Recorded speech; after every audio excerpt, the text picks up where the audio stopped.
गुरु प्यारी सात संगत जी, आप सभी को प्रेम भरी राधा स्वामी जी। आज 6 जुलाई 2026 है। गुरु प्यारी सात संगत जी, आज हम सब जिस विषय पर विचार करने जा रहे हैं, यह केवल एक प्रवचन का विषय नहीं है, बल्कि प्रत्येक साधन के जीवन का आधार है। वह विषय है सत्संग की पवित्रता। आज हम जानेंगे कि सत्संग की क्या पवित्रता है और सत्संग क्या है। हम सब सत्संग में बैठते जरूर हैं, जाते हैं, सत्संग करते हैं, लेकिन हमें असल में पता ही नहीं है कि सत्संग है क्या, सत्संग का मतलब क्या है। आज हम इस सत्संग में जानेंगे। कृपया वीडियो के अंत तक बने रहें।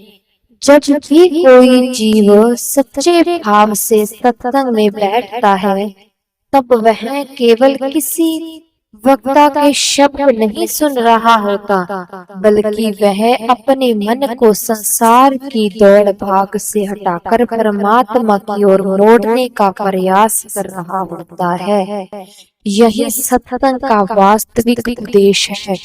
हम सभी इस संसार में अनेक प्रकार की चिंताओं, इच्छाओं, मोहों और संघर्षों में घिरे हुए हैं। सुबह से लेकर रात तक मन किसी न किसी बात में उलझा रहता है। कभी परिवार की चिंता, कभी धन की चिंता, कभी सम्मान की चिंता, कभी भविष्य की चिंता। धीरे धीरे मन इतना थक जाता है कि उसे शांति का मार्ग दिखाई ही नहीं देता। ऐसे समय में सत्संग एक शीतल छाया की तरह हमारे जीवन में आता है। जैसे तपस्वी धूप में कोई यात्री विशाल वृक्ष की छाया पाकर राहत महसूस करता है, वैसे ही संसार की गर्मी से तपे हुए मन को सत्संग में बैठकर शांति का अनुभव होने लगता है। लेकिन गुरु प्यारे साध संगत जी, एक प्रश्न अपने आप से अवश्य पूछना चाहिए। क्या मैं केवल सत्संग सुनने जाता हूँ या अपने जीवन को बदलने भी जाता हूँ? यदि हम केवल सुनकर लौट जाते हैं और जीवन पहले जैसा ही रहता है, तो सत्संग का पूरा लाभ नहीं मिल पाता। लेकिन यदि एक भी अच्छी बात हमारे व्यवहार में उतर जाए, तो समझिए सत्संग सफल हो गया। संत महापुरुषों ने बार बार समझाया कि सत्संग का अर्थ केवल कथा सुनना नहीं है। सत्संग का अर्थ है सत्य के साथ संग करना, ऐसे विचारों का संग करना जो आत्मा को उसके वास्तविक घर की याद दिलाए। संसार में हमें बाहर की ओर ले जाता है, जबकि सत्संग हमें भीतर की ओर बुलाता है। संसार कहता है कि और अधिक धन कमाओ, सत्संग कहता है धन कमाओ लेकिन ईमानदारी से और प्रभु को भूल मत जाना। संसार कहता है अपने लिए जियो, सत्संग कहता है अपने साथ दूसरों का भी भला करो। संसार कहता है बदला लो, सत्संग कहता है क्षमा करो। यदि दोनों मांगों का उत्तर है गुरु प्यारे साध संगत जी, यदि कोई किसान खेत में उत्तम बीज बोए लेकिन कभी पानी ही ना दे, तो क्या फसल होगी? नहीं। उसी प्रकार यदि हम केवल नाम लेकर रह जाएं, लेकिन सत्संग ना सुने, सेवा ना करें और जीवन में परिवर्तन ना लाएं, तो आध्यात्मिक उन्नति कठिन हो जाती है। सत्संग आत्मा के लिए वर्षा के समान है। एक बार एक युवक ने एक संत से पूछा, महाराज, मैं हर सप्ताह सत्संग में आता हूँ, फिर भी मेरा मन संसार में भटकता रहता है। संत मुस्कुराए और बोले, क्या तुम रोज स्नान करते हो? युवक ने कहा, जी हाँ। संत बोले, यदि एक दिन स्नान ना करो तो? युवक बोला, शरीर पर मैल जमा होने लगेगा। संत ने कहा, जैसे शरीर को प्रतिदिन स्नान चाहिए, वैसे ही मन को भी बार बार सत्संग और सिमरन की आवश्यकता होती है। यह सुनकर युवक की आंखें भर आई। गुरु प्यारे साध संगत जी, यह संसार मन पर प्रतिदिन धूल डालता है। कभी अहंकार की धूल, कभी क्रोध की धूल, कभी ईर्ष्या की धूल और कभी लोभ की धूल। यदि मन को सत्संग की धारा ना मिले तो वह धूल धीरे धीरे इतनी बढ़ जाती है कि आत्मा का प्रकाश दिखाई देना बंद हो जाता है।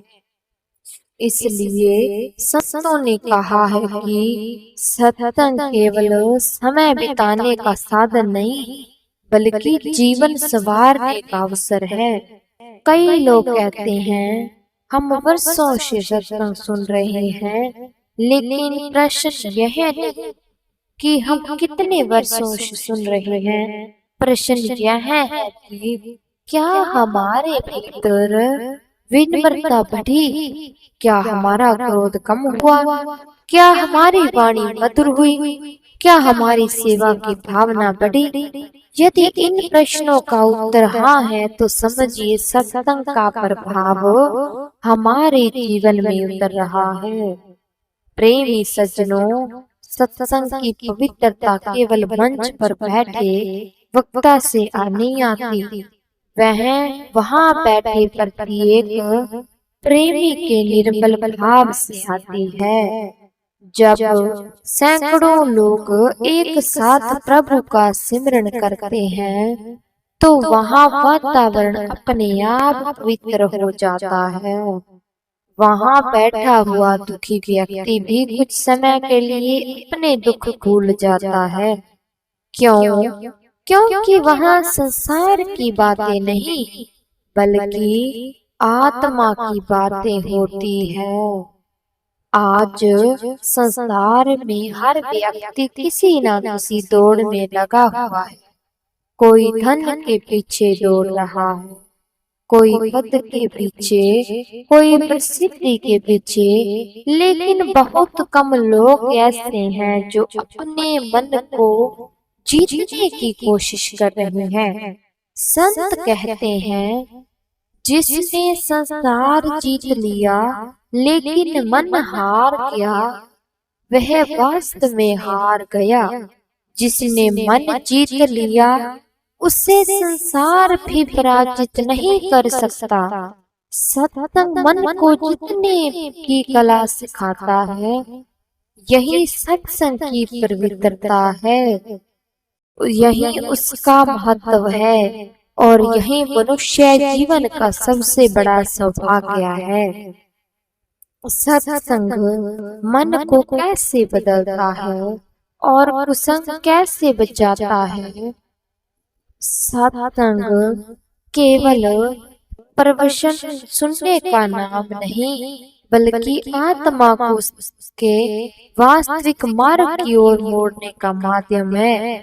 आज हम विचार करेंगे कि सत्संग मनुष्य के मन को कैसे बदलता है और कुसंग से कैसे बचता है। मनुष्य का सबसे बड़ा मित्र भी मन है और सबसे बड़ा शत्रु भी मन है। जब मन प्रभु की ओर चलता है तो जीवन में शांति, प्रेम और संतोष आता है। लेकिन जब मन विषय विकारों, अहंकार और मोह में फंस जाता है, तब वही मन दुखी का कारण बन जाता है। संत महापुरुष कहते हैं कि मन को बलपूर्वक नहीं जीता जा सकता, उसे प्रेम, सत्संग, सेवा और सिमरन से धीरे धीरे प्रभु की ओर मोड़ लिया जाता है। सोचिए, यदि एक कमरे में वर्ष से अंधेरा हो और कोई दीपक जला दे, तो क्या अंधेरे को बाहर निकलना पड़ता है? नहीं, प्रकाश आते ही अंधकार सब हट जाता है। इसी प्रकार जब मन में सत्संग का प्रकाश प्रवेश करता है, तब क्रोध, लोभ, ईर्ष्या और अहंकार धीरे से कम हो जाता है। यही सत्संग का चमत्कार है। लेकिन एक बात याद रखिए, यह परिवर्तन एक दिन में नहीं होता। जैसे बीज बोने के बाद वृक्ष बनने में समय लगता है, वैसे ही सत्संग का प्रभाव भी धीरे धीरे जीवन में दिखाई देता है। एक प्रेरक प्रसंग। एक गांव में दो मित्र रहते थे। दोनों एक साथ बड़े हुए। एक मित्र प्रतिदिन सत्संग में जाता, दूसरा कहता था, इन बातों से क्या होगा, जीवन तो मेहनत और धन से चलता है। वर्षों बीत गए। पहले मित्र के जीवन में भी कठिनाइयां आई, व्यापार में हानि हुई, परिवर्तन हुआ, परिवार में बीमारी आई, आर्थिक संकट भी आया, लेकिन उसके चेहरे पर विश्वास बना रहा। वह कहता था, जो मालिक करेगा वही मेरे हित में होगा। दूसरा मित्र छोटी छोटी बातों पर क्रोधित हो जाता, चिंता में डूबा रहता और हर समय शिकायत करता। एक दिन उसने पूछा, दोनों पर संकट आए, तुम शांत कैसे रहे? पहले मित्र ने मुस्कुरा कर कहा, मैंने वर्षों तक सत्संग में बैठकर यही सीखा कि परिस्थितियां बदलने से पहले अपने मन को संभालो। यदि मन संभल गया तो आंधी लड़ाई वही जीत जाती है। जब मन जीत जाएगा तो लड़ाई भी जीती जाएगी। प्रेमी सज्जनों, यही सत्संग की कमाई है। सत्संग हमें दुखों से मुक्त होने का वचन नहीं देता, बल्कि दुखों का सम्मान करने की शक्ति देता है। आज संसार में कुसंग अनेक रूपों में हमारे सामने आते हैं। हमारे सामने केवल बुरे लोगों का साथ ही कुसंग नहीं है। बुरे विचार, निंदा, ईर्ष्या, झूठ, लालच, समय की बर्बादी और मन को नीचे गिराने वाली आदतें भी कुसंग है। यदि हम प्रतिदिन ऐसी बात सुनते रहेंगे जो मन में शांति भर दे, तो हमारा मन भी वैसा ही बन जाएगा। इसलिए संत कहते हैं, अपने कानों को भी पवित्र भोजन दो। जैसे शरीर को अच्छा भोजन चाहिए, वैसे ही मन को अच्छे विचार चाहिए। सत्संग वही पवित्र भोजन है। जब हम सत्संग में बैठते हैं तो हमें बार बार याद दिलाया जाता है कि यह संसार स्थायी नहीं है। जो आज हमारा है वह एक दिन यही रह जाएगा। साथ केवल हमारे कर्म और प्रभु का नाम जाएगा। यह विचार मनुष्य के भीतर विनम्रता लाता है, जिससे यह समझा जाए कि सब कुछ मालिक की देन है। इसके भीतर अहंकार टिक नहीं सकता।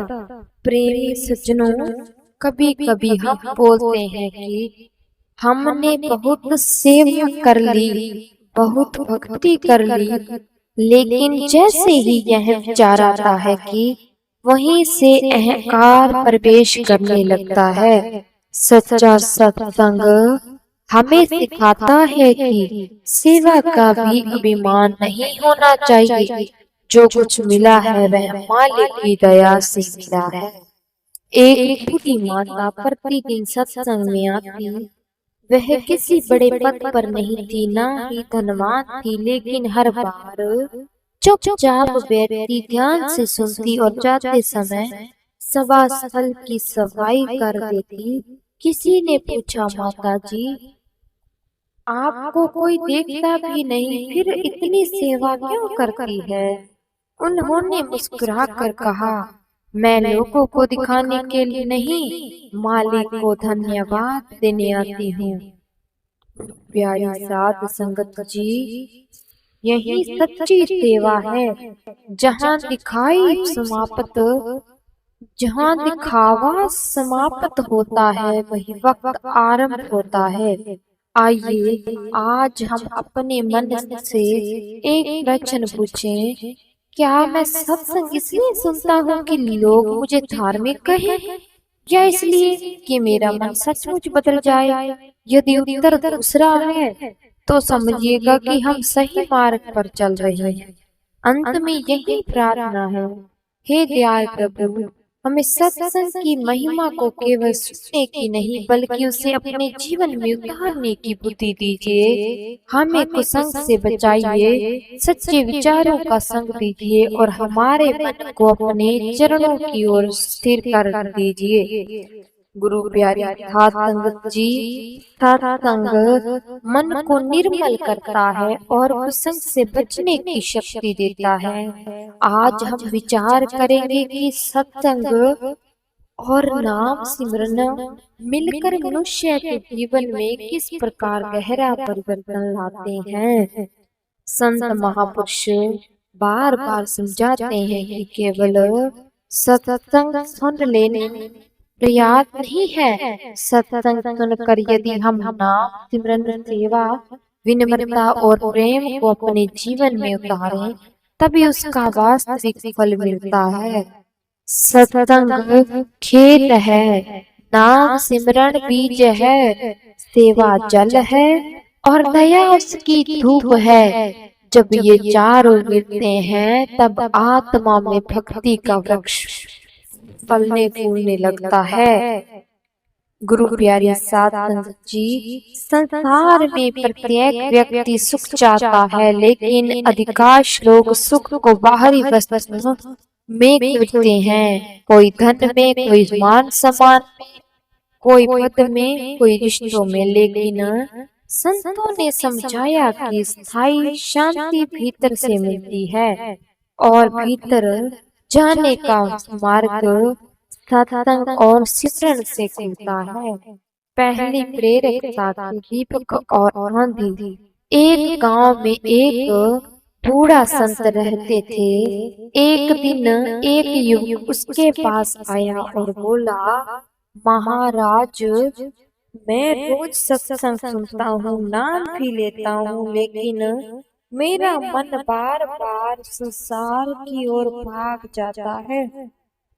संत उसे शाम के बाहर ले गए। तेज हवा चल रही थी। उन्होंने एक छोटा दीपक जलाया और उसे दोनों हाथों से ढक लिया। दीपक लगातार जलता रहा। संत ने पूछा, बताओ, दीपक क्यों नहीं बुझा? युवक बोला, क्योंकि आपने उसे अपने हाथों से बचा लिया।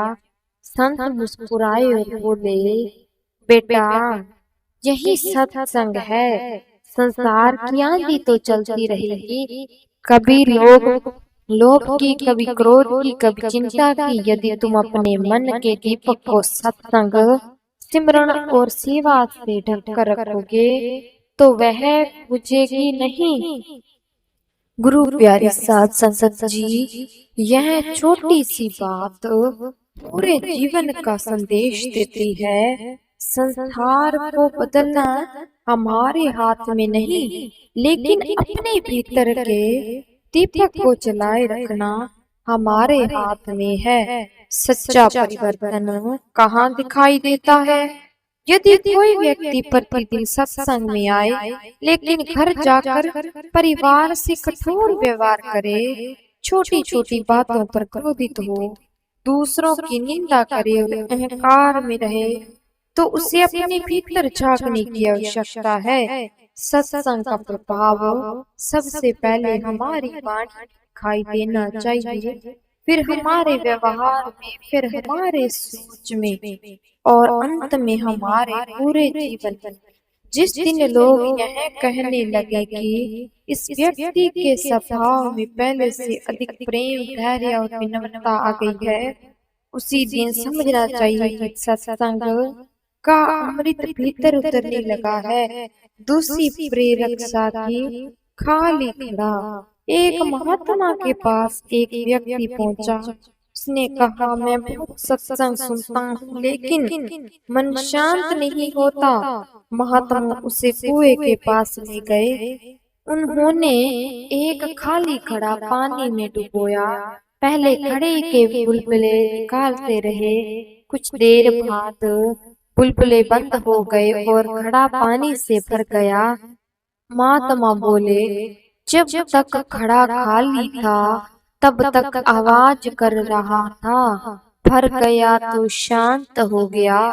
फिर समझाया, जिस मन में अहंकार, अपनी बुद्धि और अपनी ही बातें भरी रहती हैं, वह हमेशा अशांत है।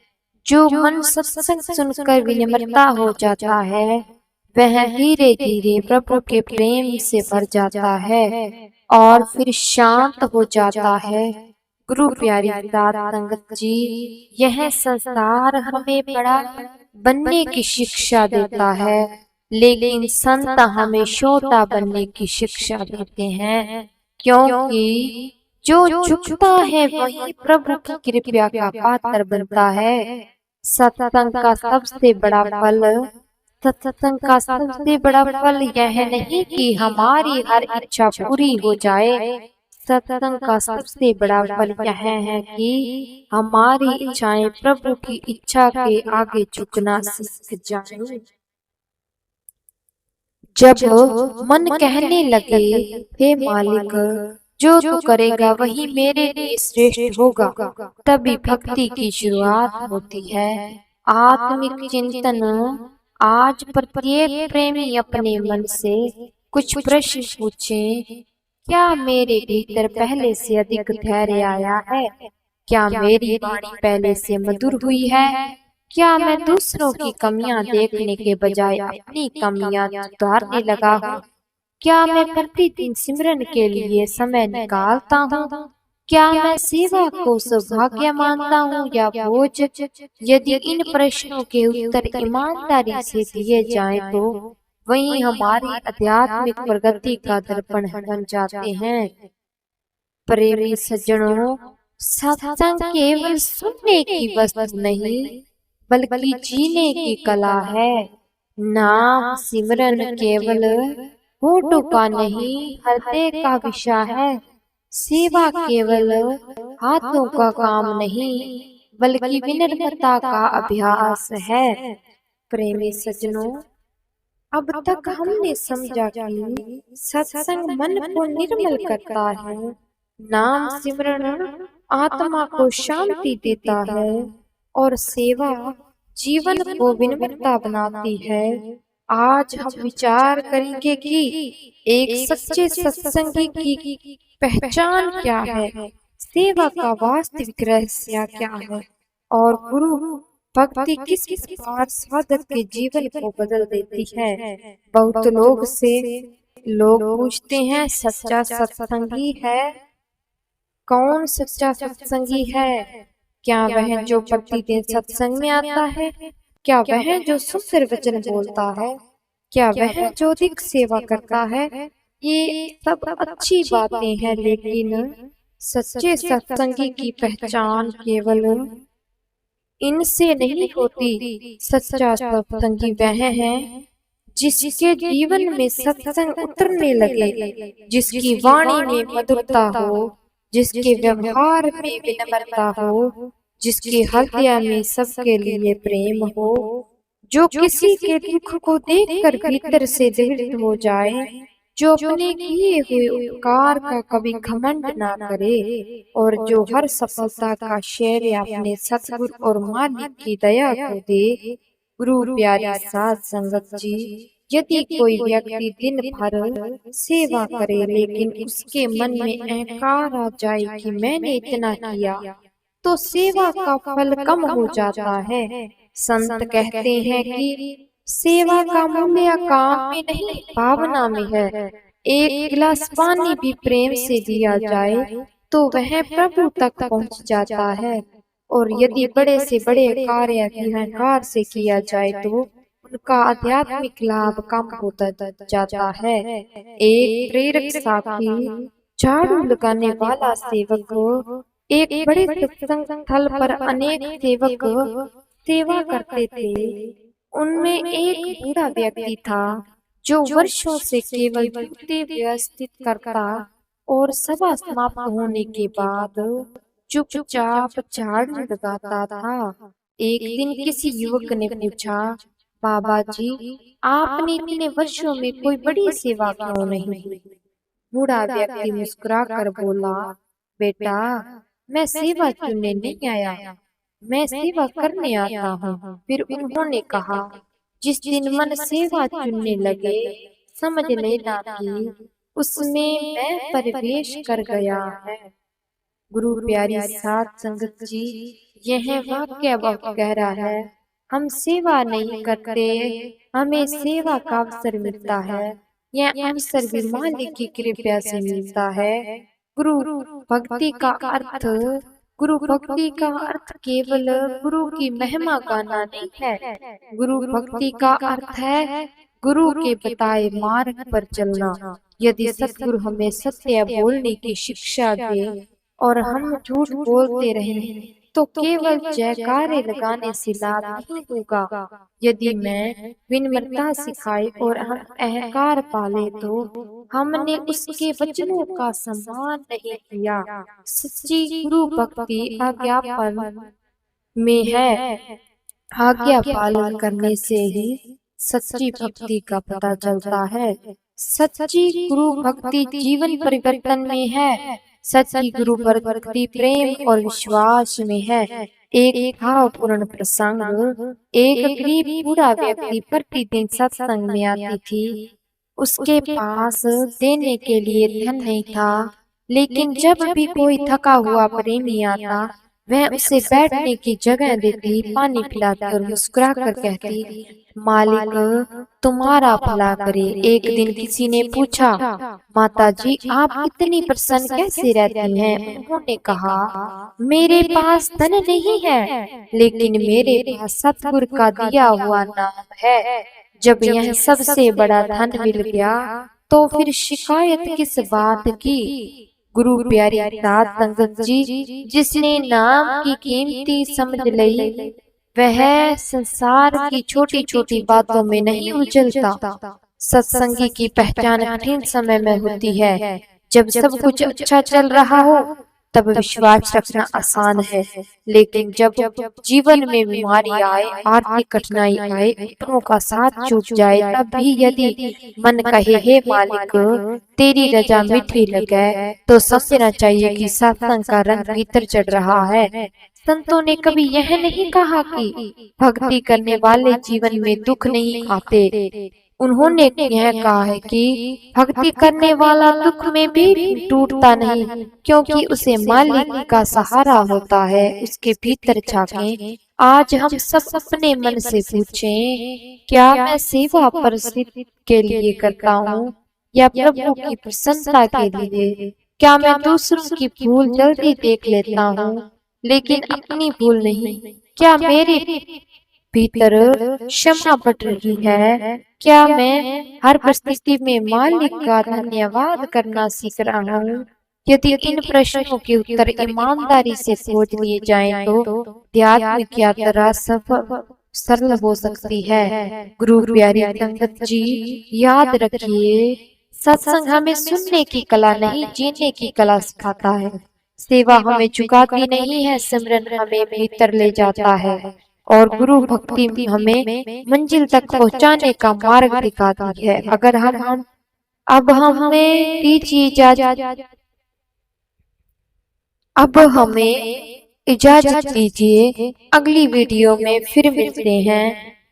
वीडियो अच्छी लगे तो लाइक करें, कमेंट करें, और कमेंट में राधा स्वामी जी लिखकर अपने शहर का नाम लिखें। राधा स्वामी जी।